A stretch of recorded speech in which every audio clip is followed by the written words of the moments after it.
ابھی chairman P T I جو ہیں ان کے اوپر بھی وہ ایک کیس چل رہا ہے کرپشن کے حوالے سے, اور فرح گوگی, بلکہ کئی مقدمات ان کے چل رہے ہیں. فرح گوگی کے بھی مقدمات جو ہیں وہ کرپشن کے وہ بھی سامنے آئے کہ اثاثے بڑی تیزی سے ان کے بڑھ گئے ہیں. آپ یہی سمجھتے ہیں کہ یہ صرف پولیٹیکل پوائنٹ سکورنگ ہے یا پھر پولیٹیکلی ٹارگٹ کیا جا رہا ہے, سیاسی انتقام ہے اور کچھ نہیں ہے؟ القادر ٹرسٹ کیس کی بات. شکریہ. القادر ٹرسٹ کیس سے ہی میں شروع کرتا ہوں. القادر ٹرسٹ کیس کی مختصر ترین تعریف یہ ہے کہ 190 ملین پاؤنڈ جو ہیں ملک ریاض کے, وہاں منی لانڈرنگ کے جرم میں یو کے کی اتھارٹیز نے سیز کیے, یا وہ رقم جو ہے فرفیٹ ہوتی یو کے کی گورنمنٹ کو. دوسرا آپشن یہ نکالا کہ اس وقت ملک ریاض نے حکومت کو اپروچ کیا کہ جی یہ رقم جو ہے پاکستان کی حکومت منگوا لیں, کم از کم کسی مد میں یہ ایڈجسٹ ہو جائیں گے, ادروائز بھی یہ رقم آنی تھی پاکستان کے نیشنل ایکسچیکر کو.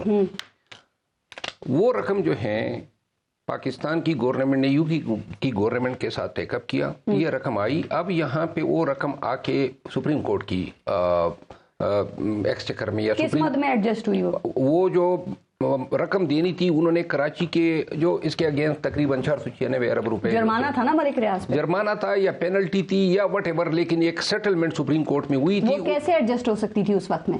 جی میں آپ کو عرض کر رہا ہوں نا, نہیں ہو سکتی ہے. سپوز تو وہ پیسے کہیں گئے تو نہیں ہے نا, وہ پیسے تو سپریم کورٹ کے پاس موجود ہیں, اور وہ رقم جو ہے. میرا سوال یہ ہے کہ حکومت نے اس کو ایڈجسٹ کر کے صحیح کیا یا غلط کیا؟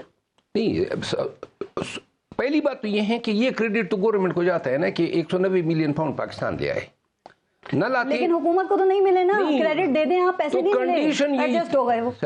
ملک ریاض جو ہیں اس نے کنڈیشن ہی یہی رکھی تھی کہ جی یہ تب میں اس پہ ایگری کروں گا کہ یہ رقم پاکستان کی حکومت جائے. تو وہ ملک ریاض کنڈیشن کیسے رکھ سکتا تھا, اس نے تو خود جرمانہ دینا تھا. میری آپ گزارش ہے, آگے سوال پہ آ جاتے ہیں, اس کو چھوڑیں. میں یہ پوچھ رہی ہوں یہ آپ کے خیال میں پولیٹیکل پوائنٹ سکورنگ ہی ہے, سیاسی انتقام ہے؟ 190 ملین پاؤنڈ میں 1 روپے, دیکھیں کرپشن یہ ہوتی ہے اگر وہ 190 ملین پاؤنڈ میں سے خان کے پاس پہنچ جاتا. اب انہوں نے کہا جی کہ وہ جو 400 کنال زمین جو ہیں القادر یونیورسٹی کے لیے ملک ریاض نے دی, یہ کنسیڈریشن تھی. تو وہ ٹرسٹ ہے نا, وہ بھی کسی کے جیب میں تو نہیں گیا ہے. کرپشن کے لیے ضروری ہے. پاکستان تحریک انصاف کے دور میں ایک ایسٹ ریکوری یونٹ بنا تھا, ٹھیک ہے, کہ جو کرپشن کی گئی ہے وہ پیسہ ریکور کرنا ہے. مجھے بتائیے کہ 3-3.5 سال میں وہ کتنا پیسہ ریکور کیا گیا؟ پہلے اس سوال کا جواب تو کمپلیٹ کر لینا. یہ پورا پروگرام لے لے گا سوال کا جواب. نہیں میں دیکھیں, ایک منٹ مجھے دیں. پلیز. جو رقم 190 ملین پاؤنڈ کی تھی وہ سپریم کورٹ میں ہے. اگر یہ غلط آئی ہیں تو سپریم کورٹ خود ڈیٹرمن کر سکتی ہے.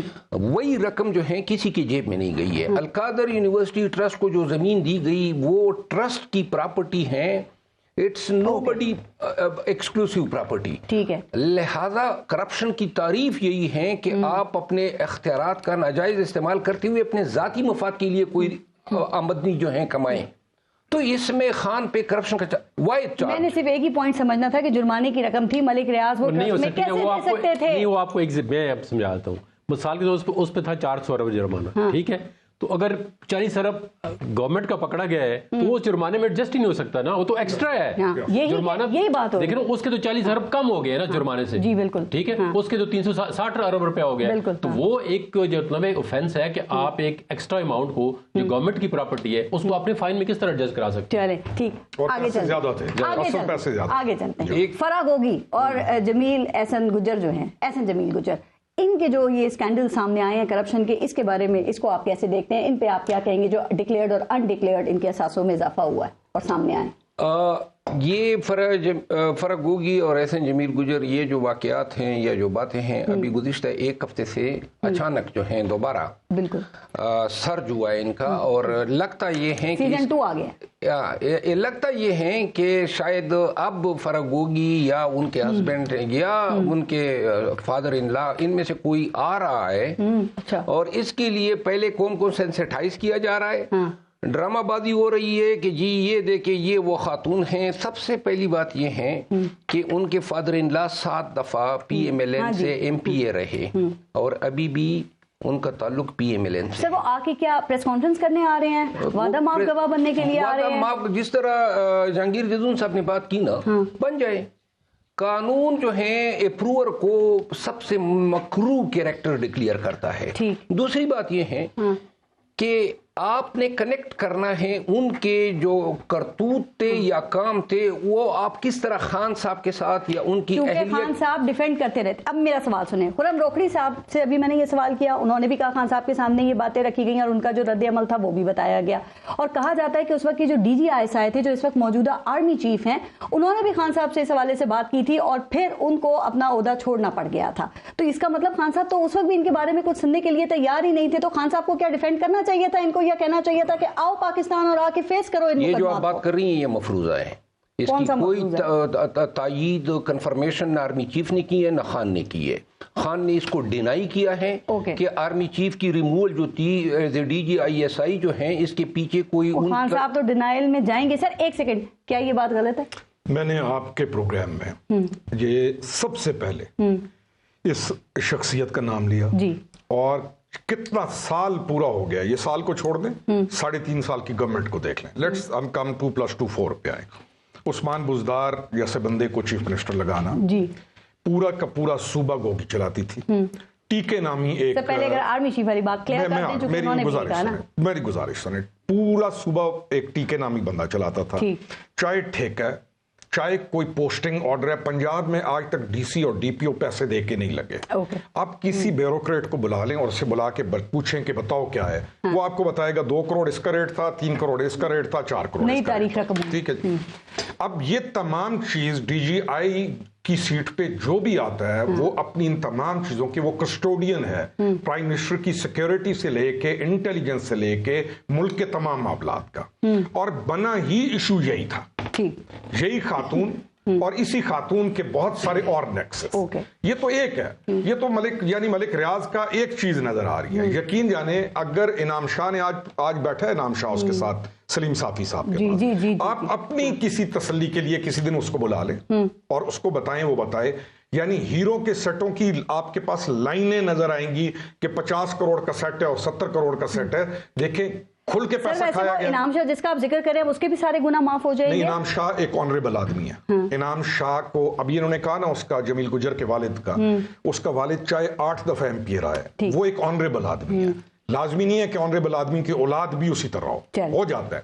انعام شاہ کا جو کریکٹر ہے, ہمیں کیونکہ ہم رہے تھے نا اس میں, انعام شاہ کے کریکٹر پہ یا اس کی آنیسٹی پہ یا اس کی ڈگنیٹی پہ یا اس کی اس کے ساتھ اچھائی پہ کوئی ایک لفظ نہیں کہہ سکتا. یعنی آپ بھی کہتے ہیں نا کہ اگر فلاں نے بات کہہ دی ہے تو یہ بات ٹھیک ہو. انعام شاہ کی کہی بات بہت وزن. میں نے ان سے کلیئر کرنے کے لیے کہا تھا, ایک چیز واضح کر دوں, انعام شاہ کی جو آج کی انٹرویو آئی ہے, دیکھیں میں جس انداز میں جس وقت میں ان کے یہ میرے خیال میں ہے اس کو گریٹ کریکٹر نہیں بناتا ہے کہ وہ آ کے اس لمحے سارا سٹیج تیار کیا جا رہا ہے کہ کس طرح خان کی بیگم کو جو ہے گرفتار کیا جا سکے, کیونکہ سارے کیسز تو گرفتار کیا جا رہا ہے کیا؟ مجھے دیکھیں ہمیں خدشات ہیں کہ یہ سارا جو ڈرامہ ہے وہ بشرا بی بی کی جو ہے گرفتاری کے لیے یہ سٹیج تیار ہو رہا ہے. ہو سکتا ہے کہ انہوں نے انعام شاہ کے بیان پہ یا کسی اور سورس کے بیان پہ آلریڈی کوئی خفیہ ایف آئی آر کی ہو,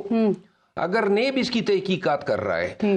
چونکہ یہ گرفتاری کب تک ہو سکتی ہے ان کی, جو آپ کو خدشات ہیں, کوئی خبریں ہیں؟ دیکھیں جس تیزی سے میڈیا کو استعمال کیا جا رہا ہے, جس تیزی سے جناب یہ گواہان لائے جا رہے ہیں, اور جس تیزی سے یہ چیز پورے پاکستان پہ چھا گئی ہے, اس کا مطلب یہ ہے کہ یہ ساری چیزیں ایمیننٹ ہے, آج یا کل یا پرسوں کی بات ہے. آپ کے وہ جو چارٹر آف ڈیمانڈ 24 نکاتی الیکشن کمیشن میں جمع کرائے ہیں, اس کا کوئی جواب ملا ہے یا کوئی تسلی دی ہے کہ بھائی آپ کے تحفظات کو دور کر دیا جائے گا؟